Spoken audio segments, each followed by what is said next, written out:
Hoy quiero dirigirme a este selecto auditorio para transmitirles un mensaje cargado de optimismo y al mismo tiempo de esperanza. Después de más de año y medio de crecimiento negativo, es incuestionable que hoy la economía está mostrando signos concretos de reactivación.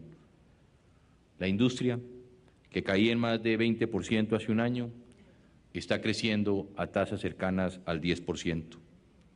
Sectores como los textiles, los equipos electrónicos, los químicos y las industrias básicas del hierro y el acero están liderando la recuperación con una dinámica que ni los más optimistas vaticinaban hace tan solo unos meses.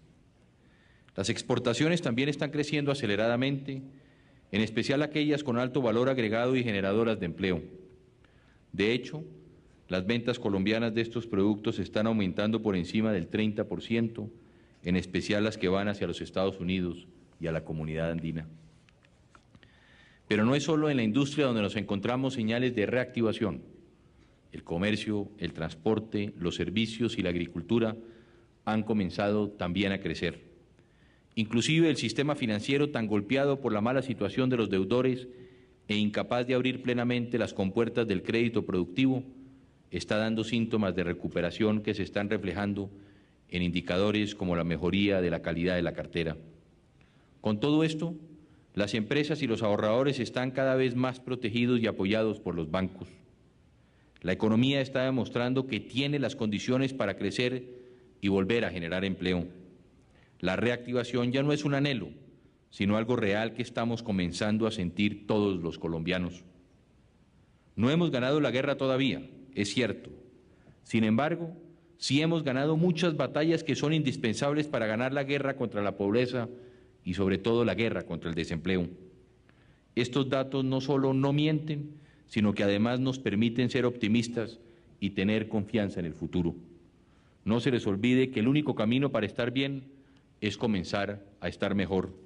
Y eso es precisamente lo que muestran hoy los indicadores económicos.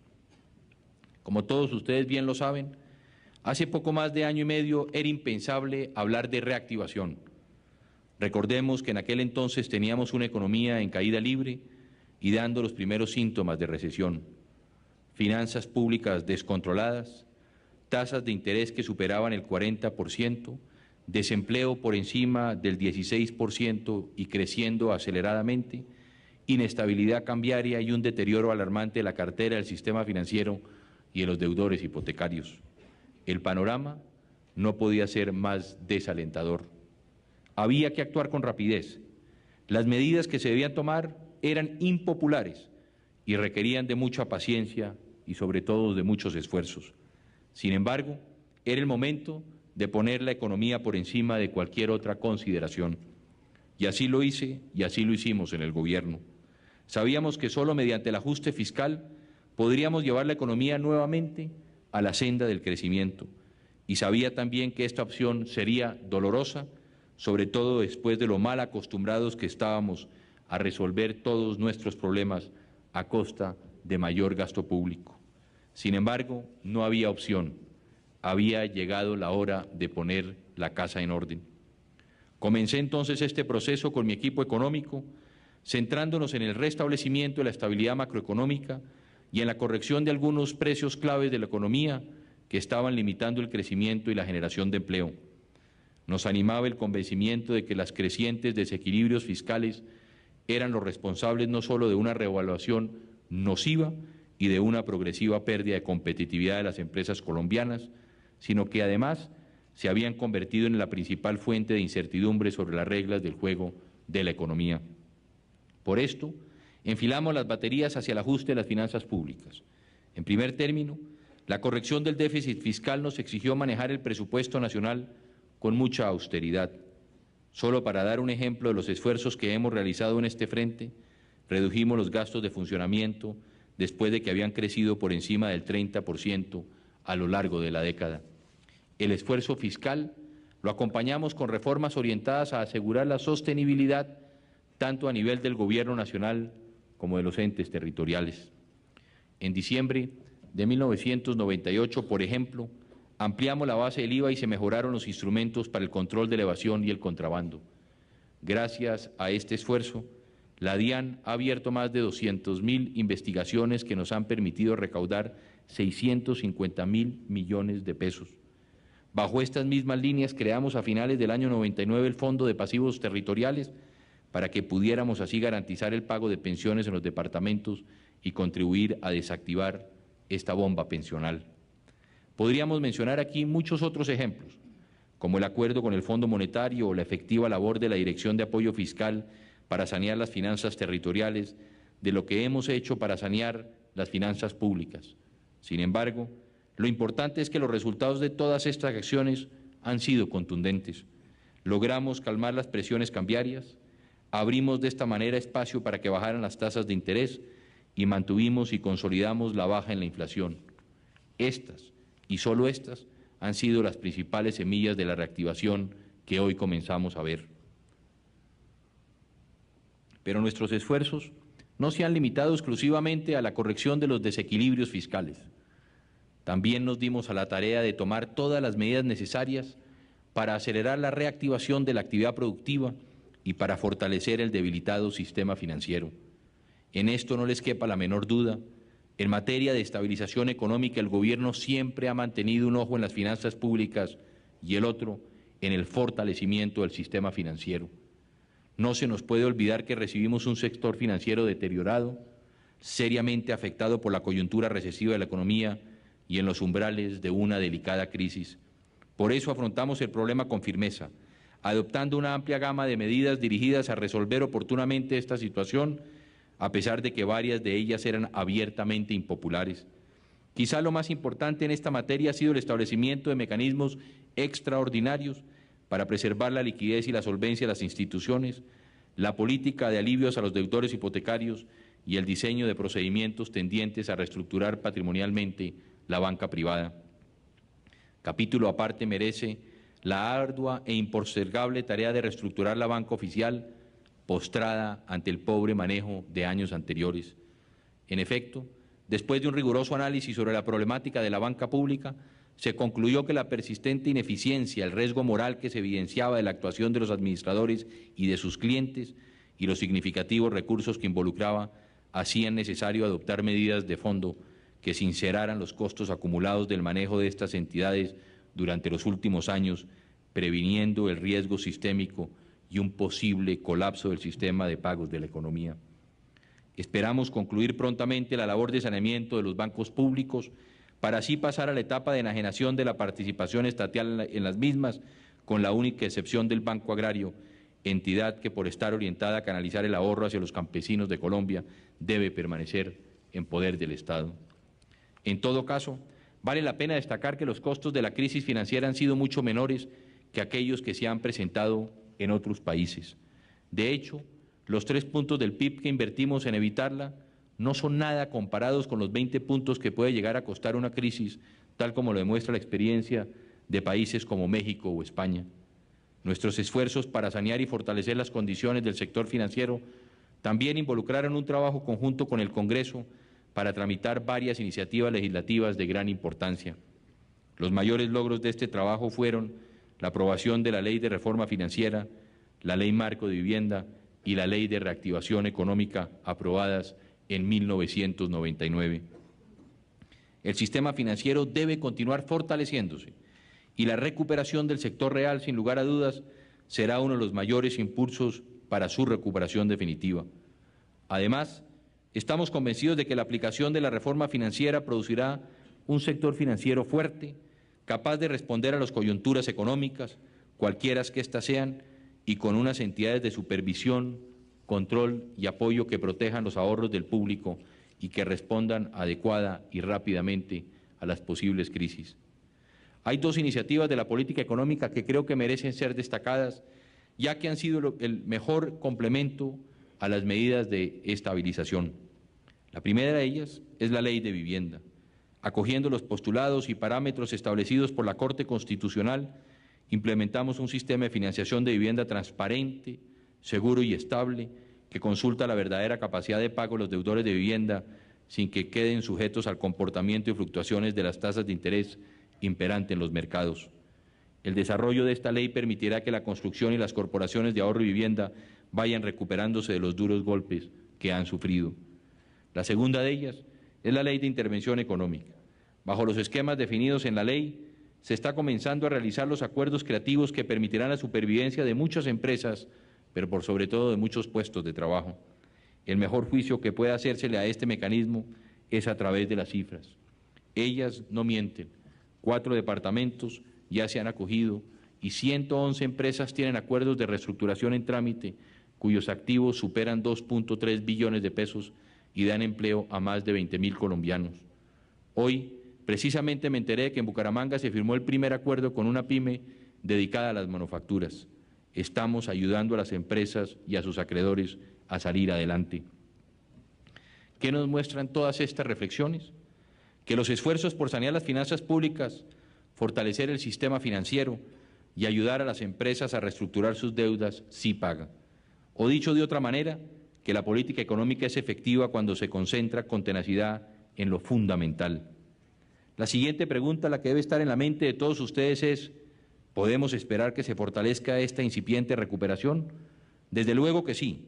Por un lado, la tasa de cambio va a mantenerse estable y a niveles competitivos, y las tasas de interés van a mantenerse bajo, permitiendo a que los hogares y las empresas recuperen su capacidad de gasto. Además, la economía de los Estados Unidos y de México seguirá andando bien y la de nuestros principales socios andinos seguramente mejorará. Pero esto no es lo más importante. Lo más importante es que la incertidumbre política se está despejando. La semana pasada se instalaron las mesas de trabajo en torno a las grandes reformas económicas que necesita el país. En ellas están todos los partidos y movimientos políticos, incluido desde luego el Parlamento, quienes han manifestado su intención de sacarlas adelante y de poner la economía por encima de cualquier otra consideración. Sé que el Congreso no va a ser inferior a este reto y que estas reformas despejarán por completo el panorama económico.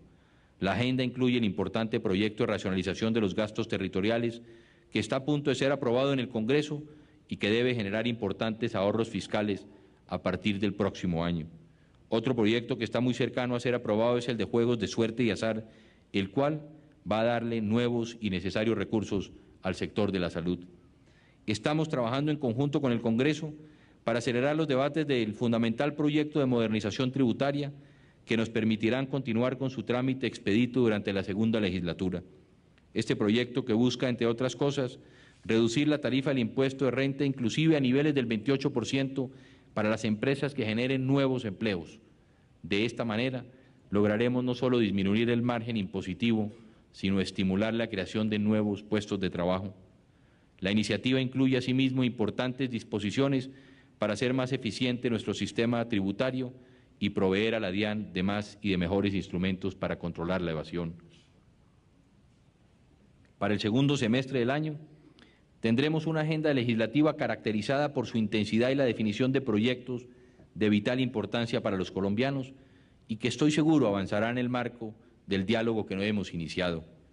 El primer proyecto es la reforma al régimen de pensiones, el cual debe proponer fórmulas para salvar las finanzas del Seguro Social, que hoy por hoy no pueden garantizar el pago de las pensiones a su cargo por un lapso mayor de 5 años. El segundo es el acto legislativo que debe centrarse en garantizar tanto la estabilidad como la eficiencia de los recursos que son transferidos a las entidades territoriales. Esta reforma es fundamental para cumplir con el doble propósito de preservar el papel fundamental de las transferencias en el proceso de descentralización, al tiempo que se garantiza la estabilidad de las finanzas públicas de la nación y de los municipios. Y finalmente, hemos considerado indispensable ser aún más estrictos con las finanzas territoriales.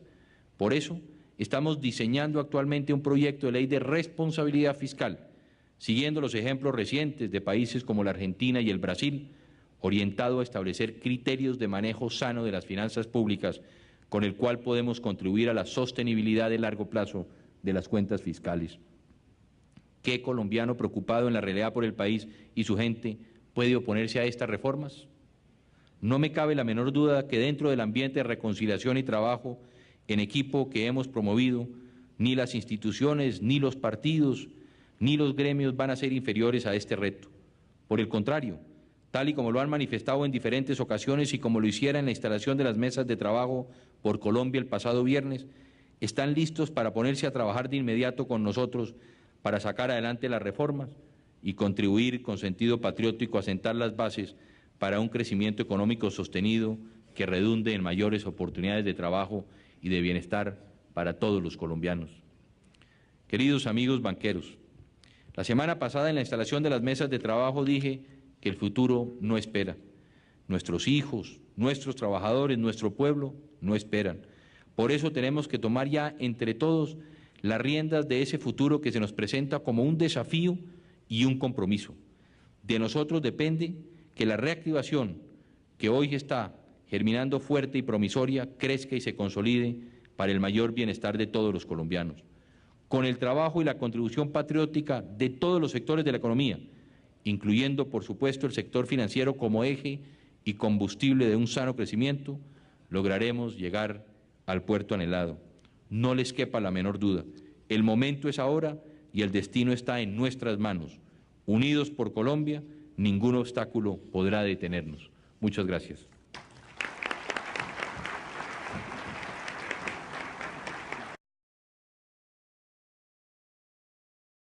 Dos síntomas de recuperación que se están reflejando en indicadores como la mejoría de la calidad de la cartera.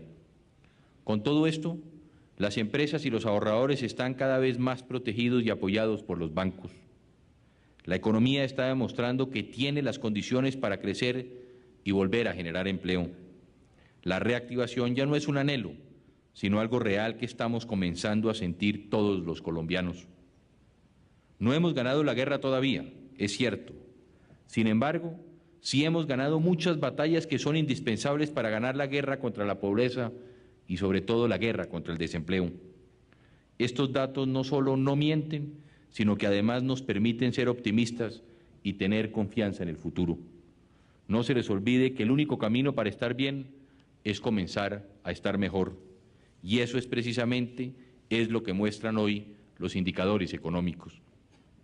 Como todos ustedes bien lo saben, hace poco más de año y medio era impensable hablar de reactivación. Recordemos que en aquel entonces teníamos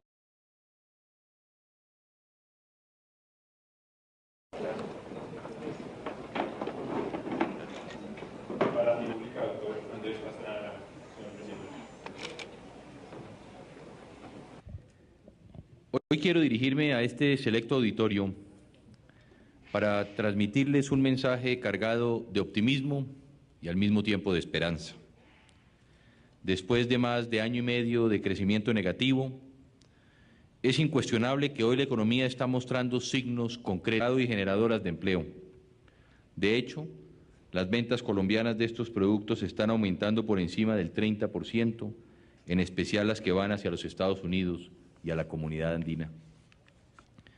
Pero no es solo en la industria donde nos encontramos señales de reactivación. El comercio, el transporte, los servicios y la agricultura han comenzado también a crecer.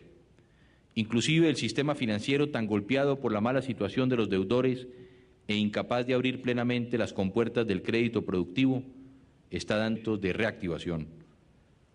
La industria, que caía en más de 20% hace un año, está creciendo a tasas cercanas al 10%.